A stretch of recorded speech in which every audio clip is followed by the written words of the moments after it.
Do të lexojmë nga libri i profetit Zakaria, kapitulli 3.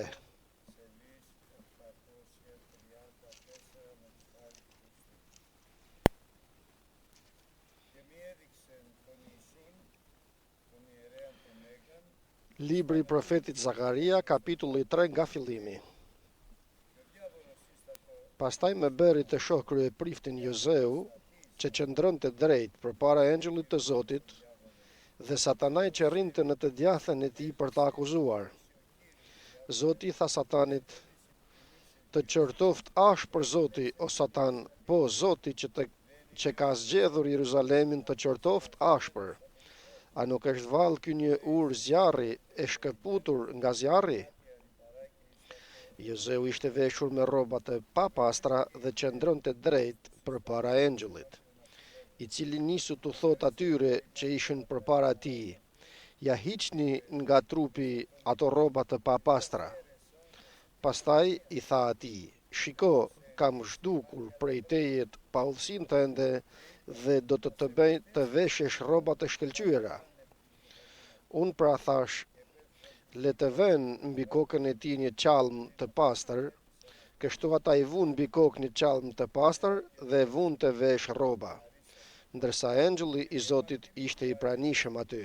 Dhe engjulli i Zotit e paralajmëroi solemnisht Jozeun duke i thënë: "Kështu thot Zoti i ushtrivet: Në qoftë se do të ecësh në rrugët e mia dhe do të respektosh ligjin tim, edhe ti do të kesh drejtimin e shtëpisë sime dhe do të ruash oborret e mia, dhe unë do të lejoj të hysh lirisht midis këtyre që rrinë këtu. Dëgjo pra, o Jozeu, kryeprift, ti dhe shokët e tu që ulën përpara tejet, sepse ata janë njerëz që japin paralajmërime. Ja, unë po të sjell këtu shërptorin tim Filizin.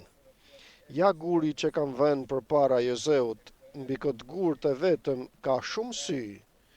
Ja, unë do të gdhend mbi shkrimin e tij, thot Zoti i ushtrivet, dhe do ta heq paullsinë e këtij vendi në një ditë të vetme. Në atë ditë, thot Zoti i ushtrivet, secili nga ju do të ftoj fqinin e vet nën hardhinë e tij dhe nën fikun e tij." Pastaj engjulli që fliste me mua u kthye dhe më zgjoi ashtu si zgjojnë dikën nga gjumi, dhe më pyeti: deri këtu më falni. Zakaria dhe Ageo janë dy profet të veçantë, ashtu sikur se populli i Izraelit gjendet në robëri.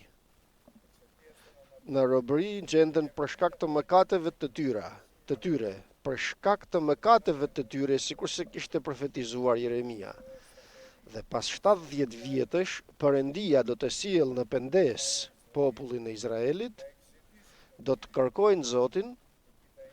Aty patjetër që do të jenë që nga fillimi i të 70 vjetëve profeti Daniel, i cili do të interesohet për ndihmë të popullit të Izraelit atje në robëri, dhe pasi arritën të 70 vjetët, atëherë Perëndia i zbuloi Danielit se mbaroi robëria, dhe pritën të bëhet ajo mrekulli e madhe në dobësinë e plot të popullit të Izraelit e përsëris, në dobësinë e plot të robërisë të popullit të Izraelit.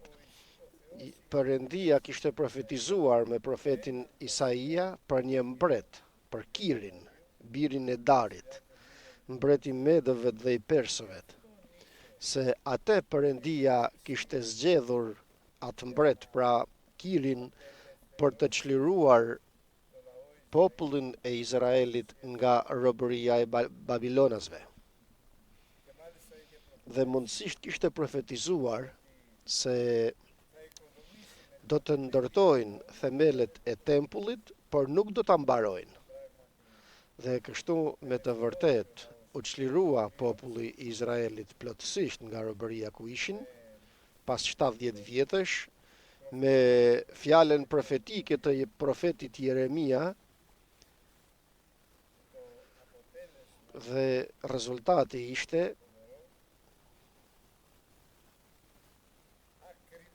se ashtu plotësisht, sikur se e kishte thënë Perëndia, armiqt e Judës fillimisht kërkuan të bashkëpunojnë për ndërtimin e tempullit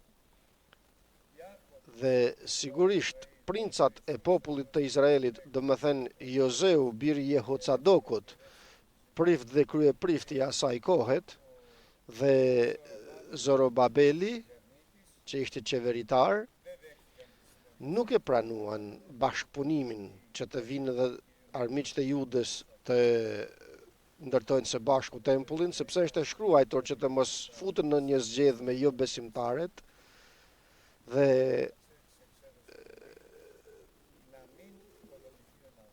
dha urdhër përfundimisht Artakserksi që të mos ndërtohet tempulli. Dhe kështu, pas 70 vjetësh që u çlirua populli i Izraelit, me urdhër të Artakserksit, ndaloi ndërtimi i tempullit pasi kishin hedhur themelet. Rezultati është se populli i Izraelit vazhdoi të merret ashtu sikur se me të vërtet kishte shumë dhurata prej mbretit Kir, ato vazhduan dhurata për ndërtimin e tempullit, ato vazhduan të ndërtojnë shtëpitë e tyre, u bekuan nga Perëndia, por kjo e bëri këtë popull që të harroj misionin që kishte, veprën për të bërë. Misioni dhe vepra e këtij populli ishte ndërtimi i tempullit, për të cilin Perëndia kishte thënë se do ta mbushi këtë tempull me lavdi, thot popull Zoti i plotfuqishëm, dhe lavdia kësaj shtëpisë të fundit që do të ndërtohet pas 70 vjetësh, nga shkatërrimi i romakëve, lavdia kësaj shtëpisë të fundit do të jetë më e madhe se lavdia e shtëpisë të parë.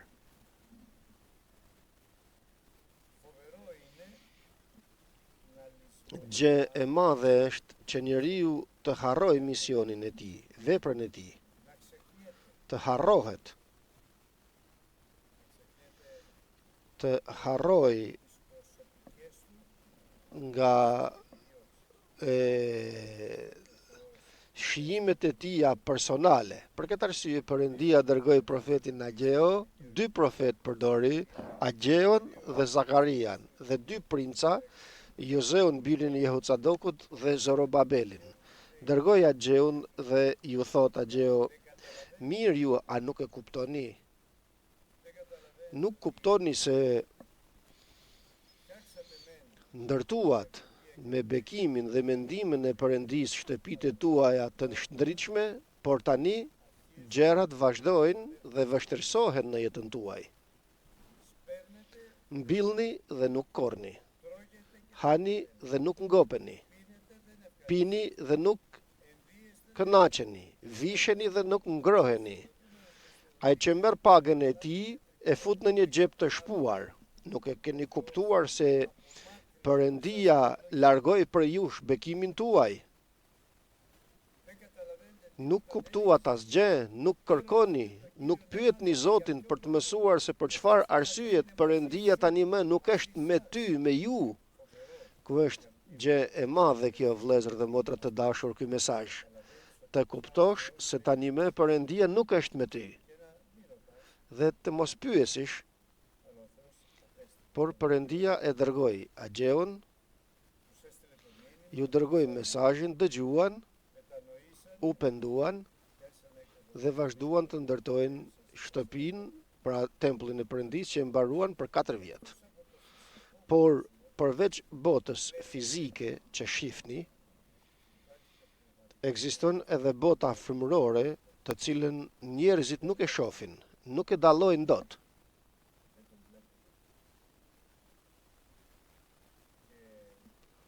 Dhe vjen tani Perëndia me profetin Zakaria për të zbuluar dhe për të shfaqur se çfarë fiks po ndodh.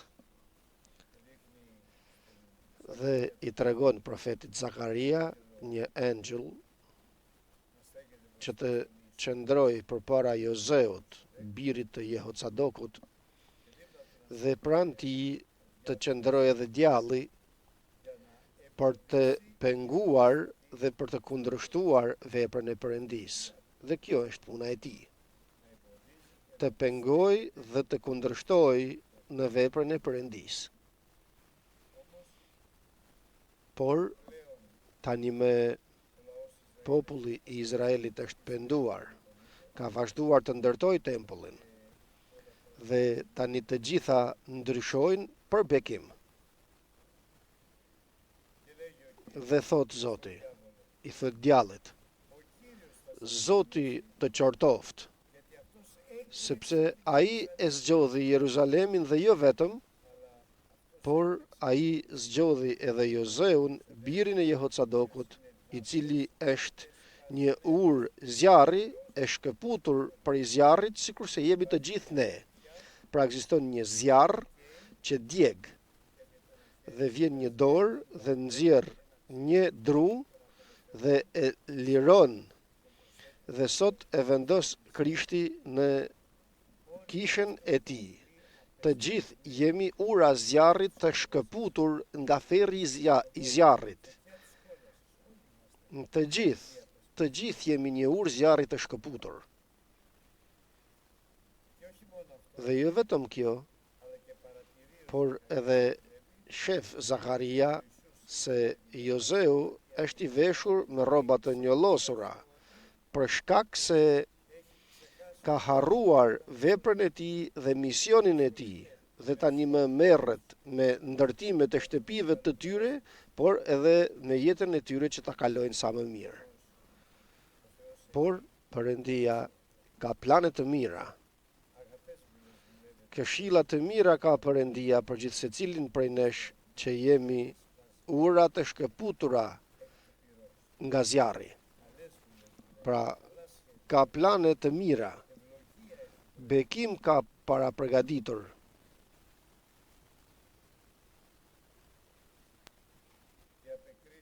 Dhe u përgjigj dhe ju tha atyre që qëndronin përpara Jozeut, duke ju thënë, pra engjëjve, duke ju thënë, hiqni rrobat e njollosura prej tij. Çlirojeni nga mëkatet e tij. Sa mirë që është të thotë Perëndia se të heqi rrobat e njollosura, sepse në shumë jemi fajtor të gjithë, vëllezër dhe motra. Dhe vetëm Zoti mundet të na çlirojë nga mëkatet tona. Vetëm gjaku i Jezu Krishtit. Hiqni prej tij rrobat e njollosura, dhe engjëlli i tha Jozeut, ja, unë hoqa pa udhësinë tënde. Dhe tani më vjen vazhdimi i bekimit. Tani unë do të të vesh me rrobat e shndritshme. Dhe jo vetëm kjo, por do të të vej një qalm të pastër mbi kokën tënde, ku është shejtarimi, sikur se thot dikun tjetër, dhe me të vërtet, engjëjt i vun qalmën e pastër mbi krye dhe e veshën me rroba të shndritshme, të pastra. Ndërsa engjëlli i Zotit qëndronte dhe shifte veprën e Perëndisë, atë që nuk shohim ne në botën frymërore. Pra gjithë secili prej nesh përjeton në një botë fizike që e shef, por edhe në një botë frymërore që nuk e shef. Por kjo është më e rëndësishmja në jetën e njeriut. Dhe vetëm Perëndia mund të na zbulojë se këshilla të mira ka dhe plane të mira ka për gjithë secilin, të cilin e vendos Krishti në kishën e tij. Dhe pasi e veshën me rroba të pastra, atëherë dëshmoi engjëlli i Zotit ndaj Jozeut, sepse deri në atë moment jeta e tij ishte jo e pëlqyeshme në sytë e Perëndisë, sepse interesohej për të shtëpisë të tij dhe jo për të shtëpisë të Perëndisë. Po sa serioze është kjo? Ta dëgjosh nga vetë Zoti. Ki kujdes mos u intereso për ato të shtëpisë sate, por së pari të shofësh dhe të interesohesh për shtëpinë time, thot Zoti. Sa e mirë që është kjo.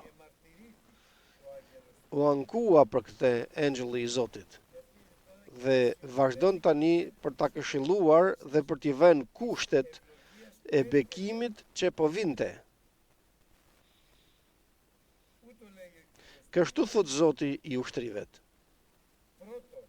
Se pari, në qoftë se ti ecën në udhët e mia, do më thënë nuk shkon ku të të pëlqej, ku të duash dhe ku të mendosh, si pas dëshirës të mishit, lakmis të syve dhe të krenarisë të jetës, por më pyet, sepse pa tjetër kam për të drejtuar në përmjet frymës të shenjtë në gjithë të vërtetën dhe kam për të të zbuluar udhën në të cilën duhet të ecësh. Por, të më pyesësh, të më kërkosh.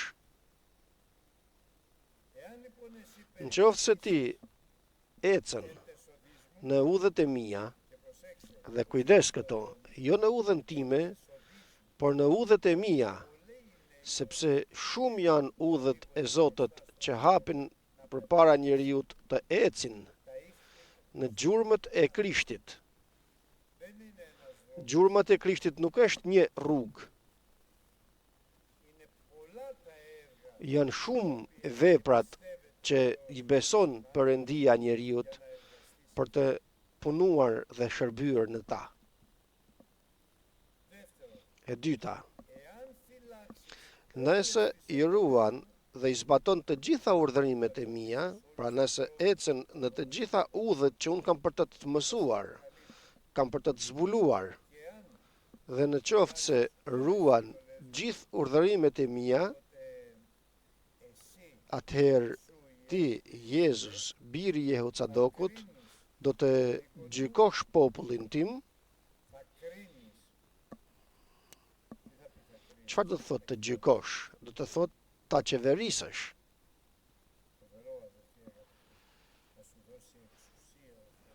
Gjë e madhe është të japë pushtet Perëndia në shtëpinë e tij. Ti do të gjykosh në oborret e mia që do t'i ruash, oborret e mia që do të vijnë pra populli i Izraelit për të më adhuruar dhe do të lejoj që të hysh lirisht midis këtyre që rrinë këtu. Nuk do të ecësh pra me ato që janë atje larg që qëndrojnë jashtë tempullit, jashtë kishës sot, por do të ecësh me këto që janë këtu. Do më thënë me vëllezërit e tu. Do të kesh të njëjtën ecje, sepse unë do të ndreqi zemrën e të gjithëve, të njëjtën ecje. Por dëgjoj tani me kujdes Joze, kryeprifti i madh, dhe dëgjojnë edhe shokët e tu që ulen përpara teje, sepse janë njerëz të mrekullueshëm. Sa serioze është vëllezër dhe motra për të kuptuar atë që tha apostulli Paul, shifni të tjerët më të mëdhenj se veten tuaj. Unë jam më i vogël i gjithë të shenjtërve dhe të gjithë këto janë njerëz të mrekullueshëm sepse janë bijtë të Perëndisë. Pranuan Jezu Krishtin dhe Perëndia ju dha pushtet të jenë bijtë të tij dhe janë njerëz të mrekullueshëm. Por jo vetëm kjo, por unë do të sjell jashtë edhe shërbëtorin tim Filizën. do të sjellë këtu shërptorin tim Filiz. Dhe Filizi, vëllezër dhe motra, është ajo që thot tek profeti Isaia, fjala profetike e Perëndis, dhe thot do të dale një filiz nga trungu i Ezeut dhe deka do të dalë prej rrënjëve të tij. Dhe ky është Davidi nga njëra anë, por është edhe ai i cili është filizi brenda në kish, që shtohet. Na shton ai i cili është Zoti i zotërve dhe mbreti i mbretërve. Aleluja. Ai është filizi në kish.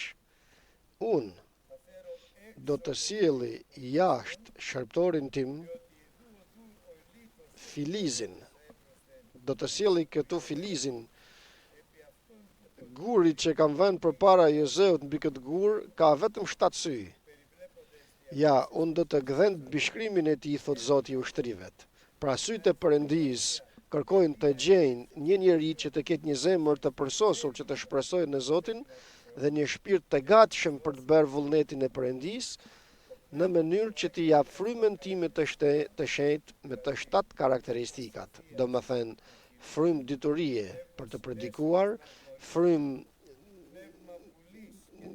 njohurie, diturie, frymë forcët që të munden, frymë të njohjes të vullnetit të Perëndis, frymën e frikës të Zotit dhe frymën e perëndishmërisë. Por më rëndësishmja nga të gjitha, edhe do t'i bëj ato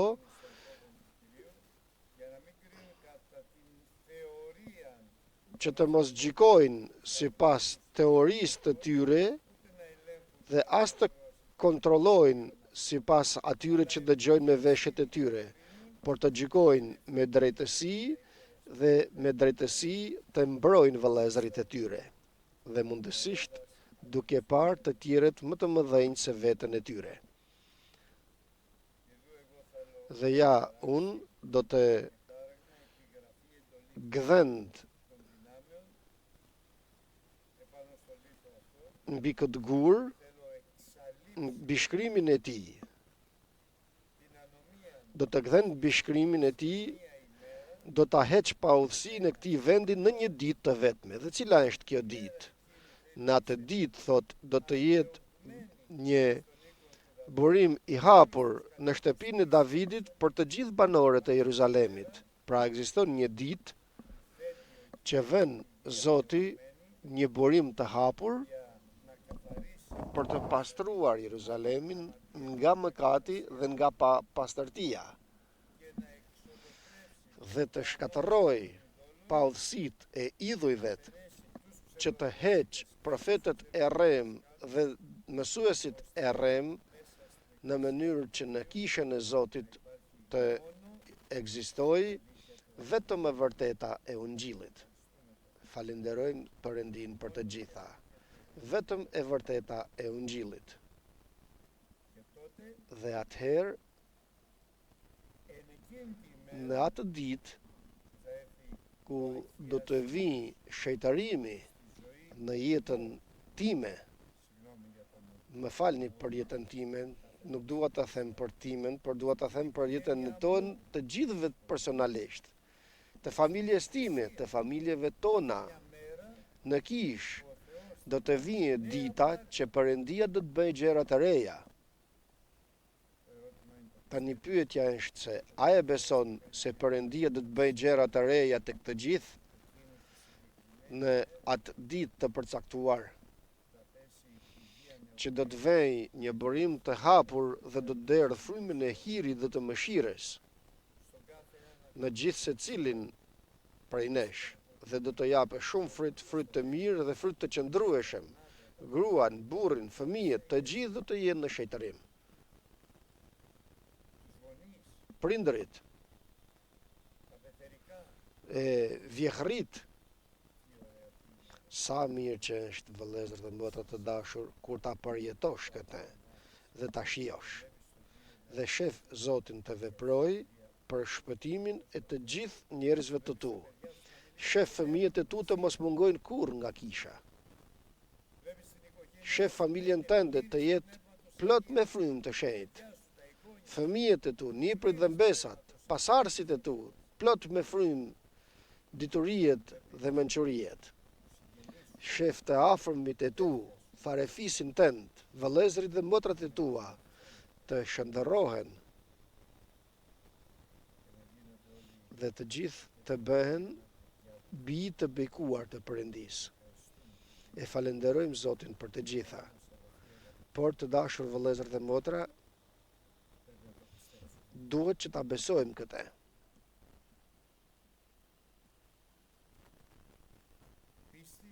Besimi i aktivizuar nga dashuria është besimi i Perëndis. Çfarëdo që të kërkosh, Perëndia do të ta jap. Por mos dysho. Mos e humb besimin. Thuaj se është e shkruar o Zot, dhe shkrimi nuk mund të hidhet poshtë. E premton Zoti. Dhe sot premton Zoti tek të gjithë ne pa përjashtuar askënd bekim të plot me një kusht. Këto studio në këtë qendro, këto studio jo ta lexoj, nuk do ta them këtë, se kam thënë disa herë, këto studio në këto qendro dhe atëherë përparimi ju do të jetë i dukshëm të gjithë njerëzit. Ki kujdes për veten tënde të mos mburrësh, kujdes veten tënde nga doktrinat e rreme, veçanërisht ato që janë për herezi, humbjejet. Dhe atëherë do të shohësh dorën e plotfuqieshme të Perëndis, sikurse e pa Pietri që ta nxjerr ndërsa fundosej në det, ta nxjerr dhe ta ngjit mbi varg. Sa e mirë që është kjo ta shohësh. Të shohësh atë babain tënd, nënën tënde, vëllain tënd, motrën tënde, të shëndërohen dhe nuk shëndërohen vetvetiu, Perëndia është që i shëndëron, nga që ti beson. Pyes dhe thuaj amen nga brenda tejet, a e beson këtë se Perëndia mund ta bëj? Amen o Zot. E beson? Besoje. Sepse të gjitha janë të mundshme për Perëndin, por dhe të gjitha janë të mundshme vetëm tek ato që e besojnë fjalën e Perëndis. Nuk vim këtu, me falni për këtë shprehje, për këtu vim për të lavdëruar Zotin për ato që ka bërë, për ata që bën dhe veçanërisht për ato që ka për të bërë. Veçanërisht për ato që ka për të realizuar, sepse në ditët e fundit do të bëhet rrimkëmbje e madhe fëmërore, do të bëhet shpëtimi shumë shpirtrave, sepse është e shkruar se duhet të mbushet shtëpia e Perëndis, në qiell është e shkruar dhe shkrimi nuk mund të hidhet poshtë. Pika kritike për të afërmit ton është besimi jon, shpresa jon, por edhe dashuria e Perëndis atë nëse është e derdhur në zemrat tona vetëm nëpërmjet frymës të shenjtë. Dhe të flasim gjuhra të panjohura dhe të ndërtojmë veten tonë. Vetëm kush flet gjuhra të panjohura ndërton veten e tij. Por nuk i tregoj vetëm këtë. I tregoj edhe një shandan prej arit, një enë në maje me 7 tuba dhe 7 fitila dhe pyet engjëlli Zakarian, e din se ç'është kjo? Dhe Zakaria i thot, nuk e kam parë herë tjetër, nuk e di se ç'është. Vegim është. Kandil i kulluar në arë. Dhe i thot, dëgjoj se ç'është, o Zorobabel. Jo sipas forcës, të gjitha këto nuk bëhen me forcën tënde. Ku nuk do të kenë as efekt me forcën tënde, por do të kemë efekt vetëm nga forca e frymës të shenjtë. Vetëm me forcën e frymës të shenjtë, vëllezër dhe motra, dhe dëgjoj edhe diçka tjetër, dëgjoj Zorobabel, vëlla i dashur dhe shërptor i Perëndis të shumë të lartit. Ti vazhdove veprën e mirë për ndërtimin e tempullit dhe ti do ta mbarosh. Sepse ky është vullneti i Perëndisë i mirë dhe i pëlqyer. Dhe Zorobabeli e dëgjoi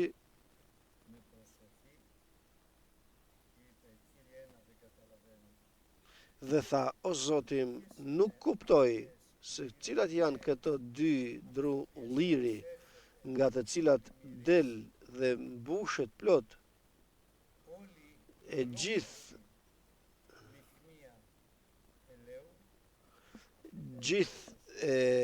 kandili prej arit dhe tha, këto janë dy profetët të vajosur të Zotit, Agjeo dhe Zakaria. Dy njerëz dhe mbushin kandilin prej arit me vaj, jo ato, por Zoti nëpërmjet tyre. Falenderojmë Zotin. Jo ato, por Zoti nëpërmjet tyret. Sa do të doja që të ishim, që të jem një prej tyret që mbush kandilin e art me vaj. Jo unë, por Zoti. Vegla të zgjedhura në duart e Perëndisë. Falenderojmë Zotin për ta. Falenderojmë Perëndin sepse na vuri Zoti në një kishë të frymës të shenjtë. Ka shumë doktrina ortodokse, katolike, protestante, shumë doktrina. Por e dini sa rëndësishme është të hysh në kishë, të pagzoj Zoti me frymë të shenjtë, ashtu sikur se thot Zoti se do të merr një forcë kur fryma e shenjtë do të vijë mbi ju. Dhe kështu në ditët e fundit që do të derdhi unë nga fryma ime e shenjtë mbi çdo mish, mbi shërptoret dhe shërptoret e mia dhe do t'i dërgoj për të profetizuar nëpërmjet frymës të shenjtë për lavdi dhe nder të Perëndisë me shumë fryt të qëndrueshëm dhe fantazoni të dashur vëllezër dhe motra, sikur se fantazova unë në darkë që lutesha një kishë ku të përbëhet nga familje të mbushur me frymë të shenjtë dhe me forcë.